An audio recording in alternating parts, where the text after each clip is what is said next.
Well, hello there. It is good to see you again, and welcome back to the latest installment of Advance Your Wealth with Homer Smith. I'm your host and moderator, Ryan Ruff. It's great to see you. Great to be back with you all this morning.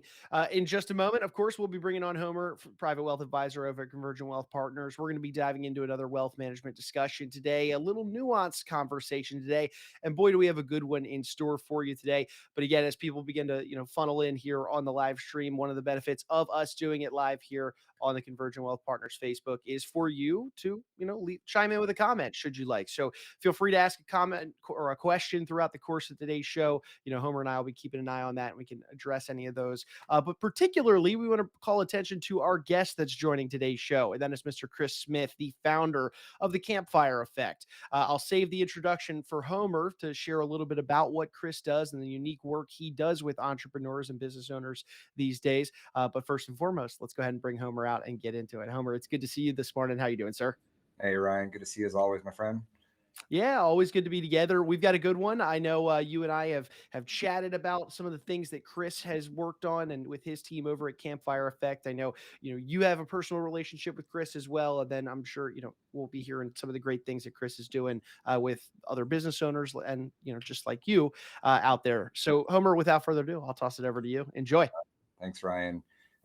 Really excited to have Chris Smith join us today.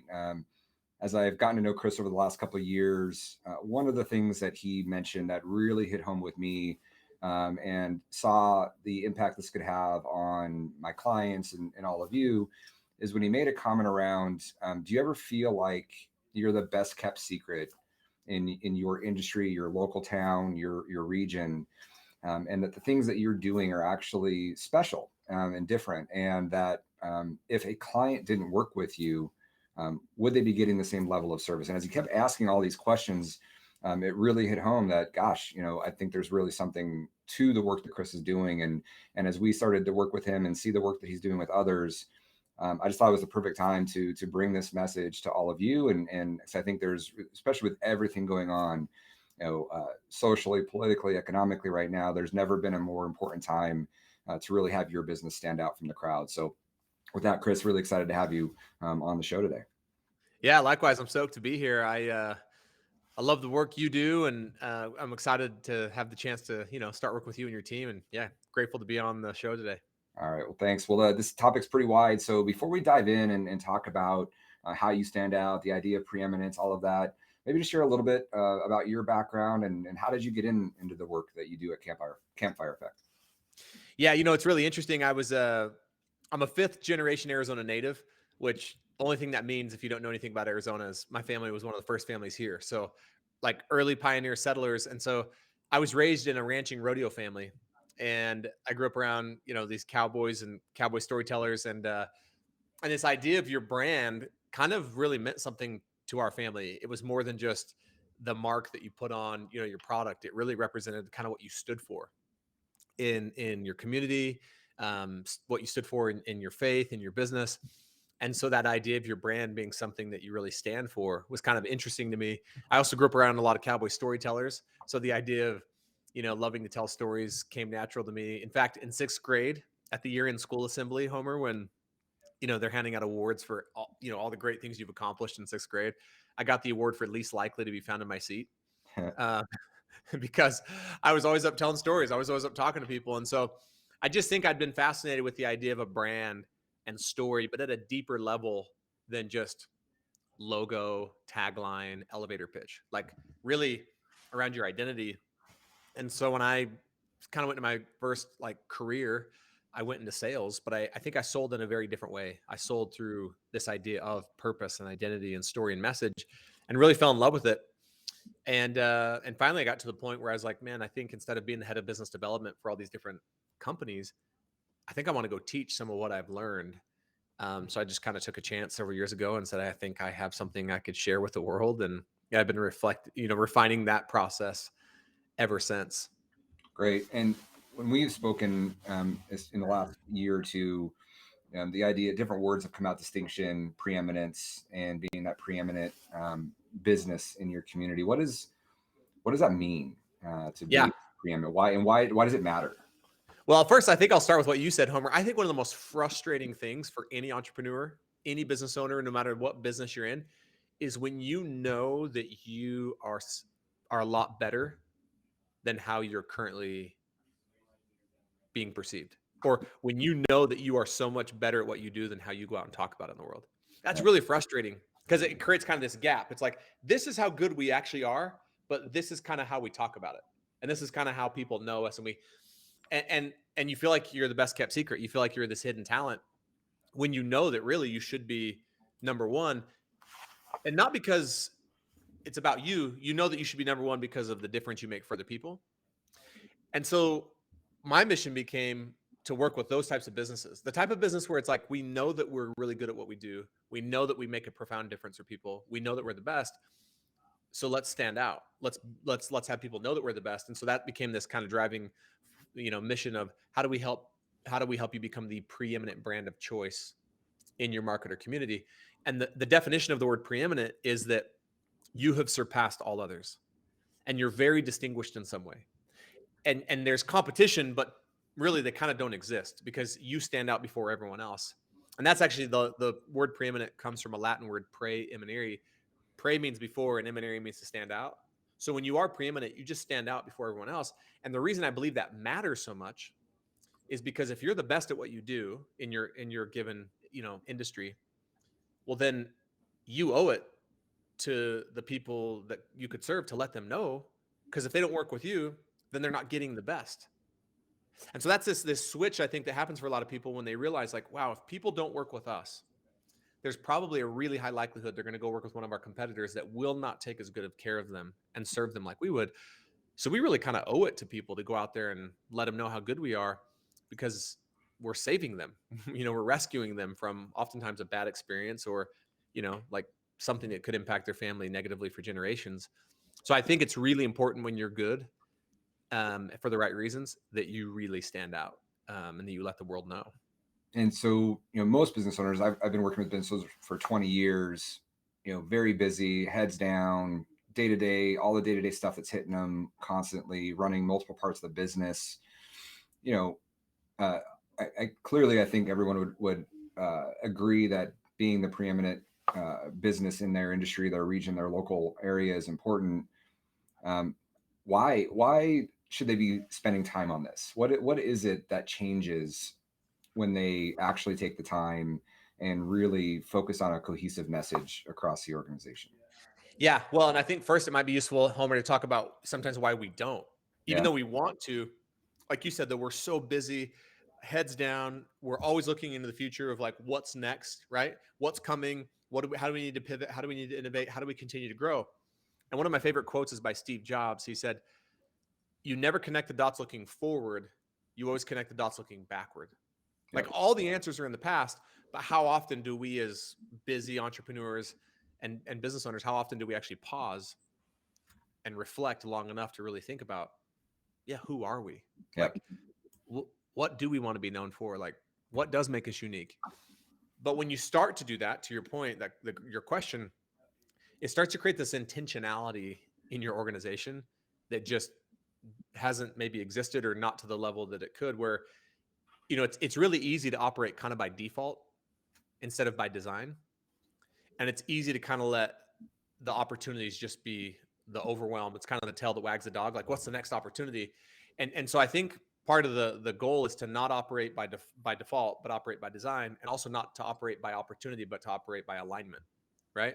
Yep. And it just creates this level of intentionality, and it starts to unlock what we refer to as a culture of leadership in your organization. And that's something we talk a lot about is, how do you go from being, name the industry, right? How do you go from being, instead of being a financial advisor, how do you start being perceived as being a leader? Or instead of being a manufacturer, how do you be perceived as a leader? Or instead of being, a dentist, how do you be a leader? And there's a distinction between those. But as long as we're just kind of in the rat race of just on to the next opportunity, then we miss this chance to kind of rise above what it is we do, right? Which is our industry, and really start to be like, no, we're going to be like the leader in our industry and create this culture of leadership and intentionality in our organization and start to make decisions more from a place of alignment than from just what's the next opportunity in front of us. And a lot of the businesses I work with they're thinking about the next stage of their life, this big transition that might be coming, a sale of the business, a transition to the management team. And usually when you talk to other business consultants, the focus is all on the financials. Are your financials really good? Are they consistent? Is your management team really good? Are you the business owner, not the business itself? And so Right. that's a lot of the focus as they're preparing to go to market is all on the financials and the management team. How does the work that you do and this idea of branding, leadership, how does it differ maybe, or how does it fit in across all of that work? Yeah. How it's all connected? Yeah, it's a great question, because I think one of the challenges every business owner faces is while they're in it, it's like, how do I create growth and scale beyond just me? Yep. Right? Because most business owners, you ask them, it's like, oh yeah, we'll continue to grow and scale as long as I'm there driving all of it, pushing, and I bear almost all of the weight and the burden on my shoulders of growth and scale. And I've got some, amazing people around me that support me. It's a magical thing though when a business owner can start to offload some of the growth and the scale to their team, where the business can grow right beyond them. And sometimes we feel like as business owners, those two things have to be at odds with each other. It's like, well, I can either have more personal freedom and less growth, or I can have more growth and less personal freedom. And it's like, well, what if you could do both? What if you could actually continue to grow and scale the business while growing your freedom? And that obviously creates a more sellable business that's more valuable, right? And Yep. and because it's transition ready at any point. And the key is really the first step of our process, which is called uncover your identity. And the thing that we found is that's allowed us to help so many business owners start to unlock a level of scale and success and growth beyond them while they're growing the business and then helping in the transition of or a sale, is you have to create an identity that's bigger than you. And one of the things that I've learned the hard way in my own business and seen with other businesses is it's really tough to grow a business beyond its identity. So if the identity of the business is the business owner in some sense, and I'm not just talking about the name, right? But everything's been built around like that business owner and their capabilities, it's really tough to grow it beyond that. And so that's why we start, before we even dive into messaging, before we even dive into sales or differentiation, the very first thing we start with is your identity. It's like, who are you? And how do we create an identity that's bigger than you, that everyone in the organization can connect with and align with? Because that unlocks this sustainability where the business can sustainably grow beyond you. And it's not easy, right? But it is absolutely possible. But I think most business owners either don't, like, that scares them, the thought of like how much work that's going to take, or they're just so focused on, again, the next opportunity and keeping up with the growth that they never pause to actually think about that until it becomes a real issue, till they go to sell it and they realize, man, my business isn't as sellable as I thought it was, because the whole identity in the business really is me. Yeah. Or something happens to them from a health perspective and it's a rude awakening. And so, yeah, you have to start thinking about creating an identity of what your firm is going to be known for and what your business is going to be known for and who you are beyond just you. Yeah, great segue. So the next question I was going to ask is, a lot of people and business owners think they've got a good brand, a good message, and until you start asking them some questions. And so, and I went through the same process as I was learning about your work. So if you asked a business owner a couple of questions that you would know pretty quickly whether they really have this message as powerful as they want it to? Yeah. Well, yeah, the very first question we ask every business owner, and it's a really interesting question to ponder, and it's a really confronting question, and it's meant to be, because we believe in this philosophy that you cannot change what you're not willing to confront. Yep. So, but if we confront this, right, and that question is, what do we want to be known for? That's a big question, right? And the thing I would encourage you when you think about answering that is, don't answer it with how everyone else would answer it. So I've asked a lot of financial advisors and wealth managers that question: what do you want to be known for? And they'll say things like great customer service or comprehensive wealth management or holistic financial planning. It's like, no, like, what do you want to be known for that actually matters? Because that's not an identity that's bigger than you, right? Yeah. And the risk in that is you want to create something around an identity of what you want to be known for that isn't that can't be commoditized. So if I say anything like, well, what we're known for is great service, or what we're known for is our technology, or what we're known for is our innovation, it's like, Well, yeah, but that's easily commoditized. That has you sound like everyone else. So I give you an example. We worked with a medical imaging technology company one time, and I asked them, this question like we ask all of our clients, what do you want to be known for? And they said, well, what we're known for is we're known for delivering the best medical imaging technology in the world inside hospitals every day across America. And I was like, okay, that's interesting, right? But is that really a differentiator? Like, is there other people in your industry, competitors, that could argue, whether they do or not, that they also deliver the best medical imaging technology?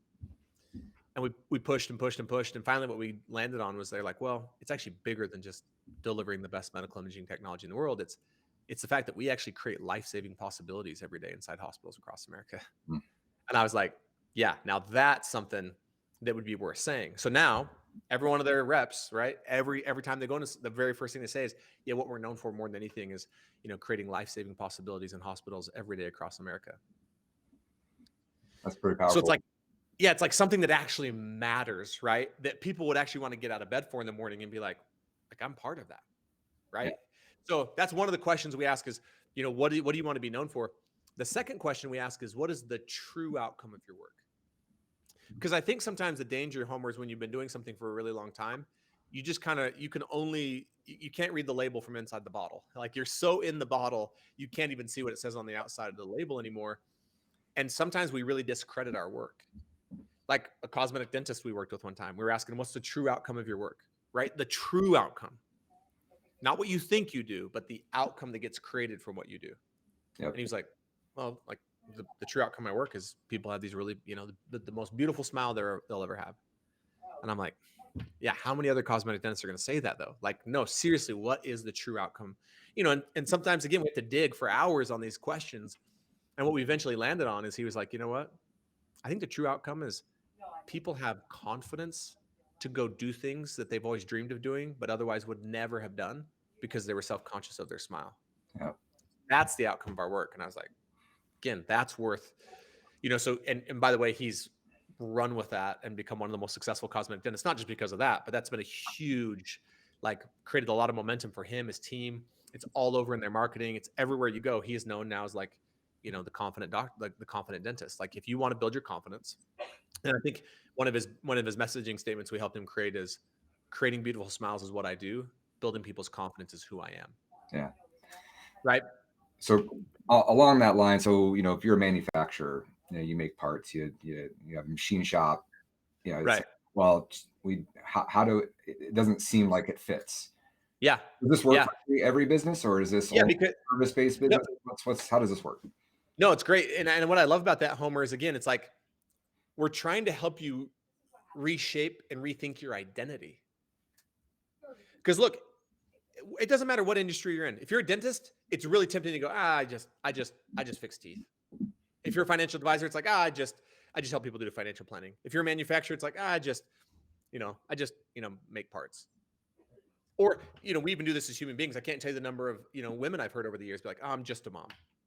It's like, you're just the most important role on the face of the planet, in my opinion, right? It's like, but I think that's what happens to us is we really devalue our identity. We devalue the impact of our work. And so let's say you're a manufacturer of a part that allows cars to be safer on the road.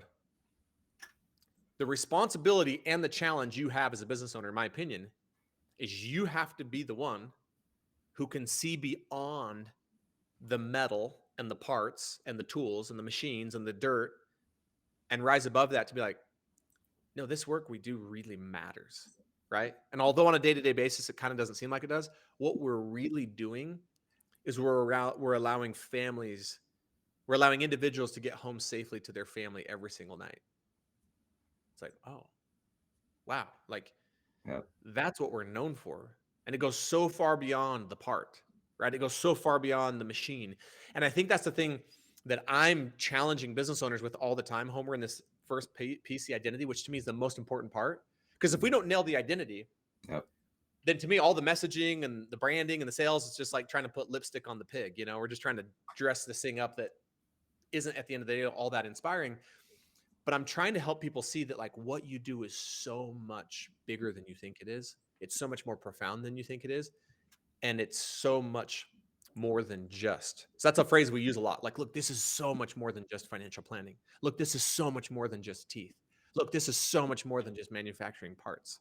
This is so much more than just, cleaning homes. This is so much more than just, so a lot of us tend to think that over the years that what we do, the tactical what we do, is just kind of like, it's just what we do.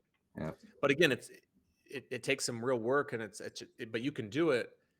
And just ask yourself, like any one of those scenarios, like using the manufacturer, if I was going to inspire a team, right, to really get behind what we're up to, so that I could unlock a level of growth and scale beyond me, right, and have a sellable business, am I more likely to do that by helping them see that, yeah, what we do is manufacture parts, or am I more likely to be able to do that by helping them see that, what we're really known for and the true outcome of our work is we allow individuals to get home safely to their families every single night? Yeah, it's a huge difference. And I think it kind of goes into the next question I was going to ask, which is, a lot of the stories you've been talking about as, business owner, you help them think through this, speak to what they're known for, what they want to be known for. From talking with you and the work that we're doing, it's clear to me that really this is a message that has to go across the entire organization. And so how does that work? This doesn't just sit at the C-level. This is work that must be done across everybody, right? Well, and that's why we talk so much about leadership, Homer, in this, which actually kind of surprises people sometimes. They're like, I hired you to help me with my identity and my brand and my message. Like, why are we talking so much about leadership? And it's like, because that is what makes this sustainable. That is what takes us from potentially being just a cool saying or a tagline, and it can like transform the identity of your culture and the individuals in it. And so it's like, no, we're not just a manufacturer manufacturing parts. We're leaders who are providing leadership to this industry, right? I'm not just a dentist who's fixing teeth.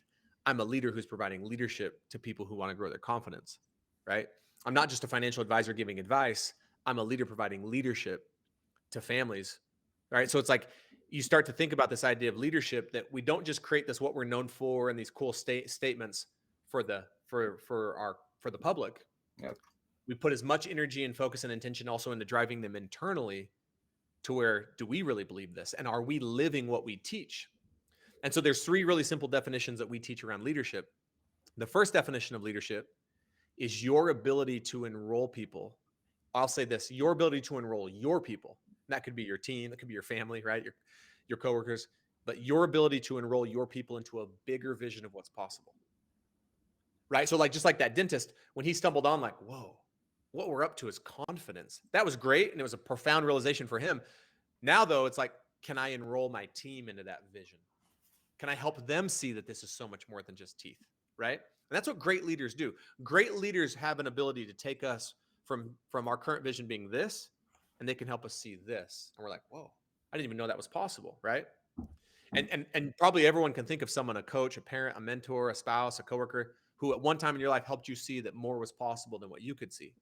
Okay, so that's the first part. That's one of the greatest gifts you can give someone, or one of the greatest gifts you can be given, because left on my own, I can only see what I think is possible. I can't see what's truly possible, right? And then once we've helped someone see what's possible, in a perfect world, they would just magically go after it just because we help them see it, but they don't always do that. So then the second definition of leadership is you're willing to challenge your people more than they've ever been challenged, while supporting them more than they've ever felt supported. So it's both. It's like, I'm going to challenge you not to be challenging, but because I believe in you, because I'm committed to you, right? Because I see your potential, and I'm going to support you with anything you need, right, to make it happen. And then the third definition of leadership, and maybe the most important, is your commitment to being the demonstration of what you teach. So like, are you really going to live it? And you're not going to be perfect at it, but your people should really see you trying to live it. So we take this identity, right, that we're talking about around, let's just use the dentist example, right? Or even the medical imaging technology, right? Like, we create life-saving possibilities. It's like, whoa. And that's what it was for the leaders when we developed that, the core leadership team. And it's like, okay, now we have to help our people see this. Wow. They have to see that this is really what we're doing. Forget the technology. This is what we're really doing, right? And then we've got to challenge them and support them in showing up that way, right? So if I'm ever, like, let's say I'm the head of sales and I've got a sales team out there, if I ever think that my sales team isn't showing up with that kind of energy and that kind of like commitment around our identity, if I think that our sales team is showing up just to sell medical imaging equipment, Yep. I've got to challenge them and support them in like selling in a different way. And then I have to live it myself. So I would actually say that it'd be really unfortunate. And this is what I see a lot of companies happen, Homer. They spend tens of thousands, sometimes hundreds of thousands of dollars to rethink their brand and their identity and their branding and their messaging and logos and colors and all this. And then very little thought is given around like driving it internally to transform the culture as well. So that's a great segue to I'm a business owner, and I look at our financials, bottom line. This all sounds great. I want to be the preeminent advisor with my clients in the market space that we live in. So from some of the success stories that you've seen over the years and the clients that you've worked with, how do you pin down an ROI on the work that you do? It's got to be a little challenging because it's not like, I invested in this software technology, it led to the X increase in productivity. How do your business owners see the ROI, and what have been some of the success stories around that? Yeah, it's a great question. So it is challenging to see the ROI if you don't fully implement it. Yeah. And I think that, again, when it comes to this idea of identity and story and message, sometimes we don't fully implement it to our own detriment. What I mean by that is you could easily go through this process, Homer, and as an outcome say like, wow, like I'm more inspired, my team's more inspired. We kind of use this as like a rallying cry, and great, like, well, let's try to bring it up once in a while in a team meeting. Yeah.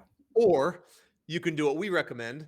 And we've also learned the hard way that we kind of have to figure out a way to stick around to almost force our clients to implement this to as much as we can. Or you can say, well, now that we know what our identity is, and now that we know who we are, and we know what our message is, and we know what makes us unique, what would it look like to become obsessed with this for like 90 days and make sure that it gets implemented everywhere into everything, and everyone is saying it all the time? Yeah. Now that's another level of intentionality and commitment though. But if you're willing to do it, it's like, this should make its way into and transform all of the copy and the messaging on your website. It should be infused and actually be the focus of all of your PowerPoint presentations and decks. It should absolutely be the focus of your sales conversation, not just like hinted at, like, and that's why we have a story-based sales training, because again, these are things we've learned over the years, to be able to demonstrate ROI. We've created a story-based sales training for our clients. We now help them get it into all of their copy and their messaging. We help them get it into sales conversations and teach them how to use it. And so there is ways to actually measure, like, well, are we having more effective sales conversations? Yeah. Right? Are we closing a higher percentage of those sales conversations? Are we generating more leads using this messaging now in our marketing? But again, I don't know why we do this so often, Homer, but a lot of times when it comes to things like messaging and story, we go through the process and then we implement it in one area, like, oh yeah, okay, our website's updated. And then we question, like, are we getting an ROI from this? Right. So, and to me, the difference between inspiration and transformation is implementation. You don't want to have something like this just be inspiring. That's great. But inspiration has a shelf life. Like, it will expire, right? So in order for it to be transformational, and there's just this level of commitment and tenacity that some business owners just either don't have or aren't willing to like implement around this. But if you take on this mindset of commitment, which our definition of commitment is, there's nothing I won't say, there's nothing I won't do, there's no place I won't go. Yep. So if you say, okay, now that we have this new identity and we have this message and we know what makes us unique, there's nothing I won't say, there's nothing I won't do, there's no place I won't go to implement this everywhere. And by the way, by implementing it everywhere and saying it, everyone's saying it all the time, that is how you create so much momentum around it. And that's how you get everyone bought into it to where you do unlock that level of scale beyond just you. But in my opinion, this really should make its way into everything and into certain like scenarios like sales, right? Presentations, marketing, where there is a very measurable, like, are we converting better than we were with the previous identity and message that we were using? Yeah. And I think right now, it's never a bad time to do this, but I just think with where the market is, economy, it's challenging out there. there's a huge opportunity as well when we get into these environments. If you can tell your story, your true story of what you do differently and why it matters better than everybody else, not only can you survive, but I think, an opportunity to really thrive right now. So I want to tie a bow on this one, but I want to shift gears a little bit because I do think this is a really powerful and important message to business owners. But there's another side of what you do that I also want to touch on, at least briefly. I don't want to minimize it, just it's more time constraint. But in one of our recent conversations, I also discovered that you do work with successful families as well. And this is really important work to me because a lot of the business owners I work with, they work really hard, 30, 40, 50 years, build this valuable company, get to the finish line, sell it, realize all this wealth, plan to pass it on to their family. And for a number of reasons, this whole idea of shirt sleeves, the money's gone by the second or third generation. And it's typically not for lack of planning. It's typically a lack of family harmony and communication. And so I know that you also do work in this area. So I just wanted to make sure we touched on that. How did you get into that? What kind of prompted you to go down that road? I know you've got an interesting and important kind of personal story around it. I don't know if we'll do the full deal on that, but why is that so important? How does it connect with the work you do on Campfire Effect? And why is it so important for successful families and families in general? I mean, successful families to be a successful family, whether it's dollars or just in harmony. Why is it so important? Yeah, I mean, the first thing I would say is I believe that the way we save the world is through strong families. And there's so much research that backs that up.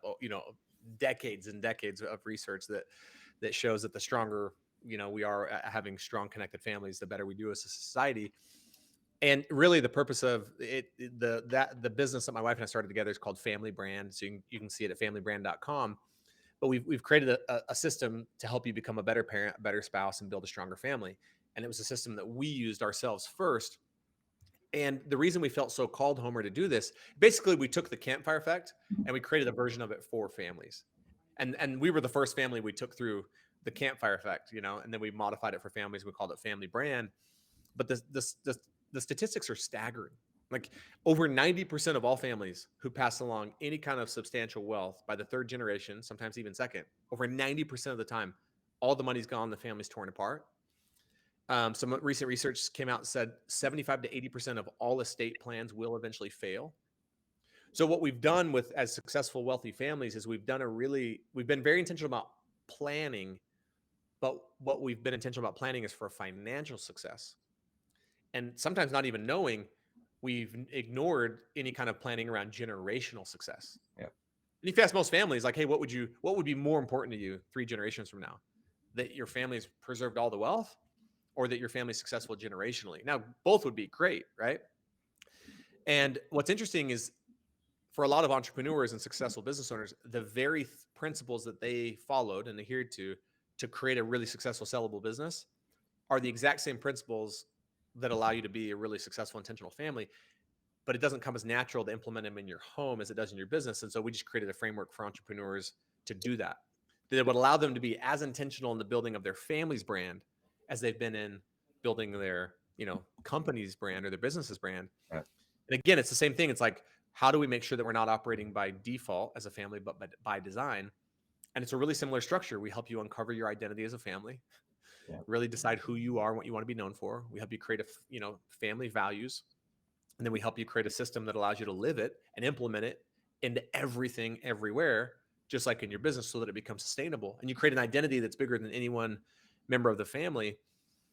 And it gives you a significantly higher probability of success today and success throughout the generations.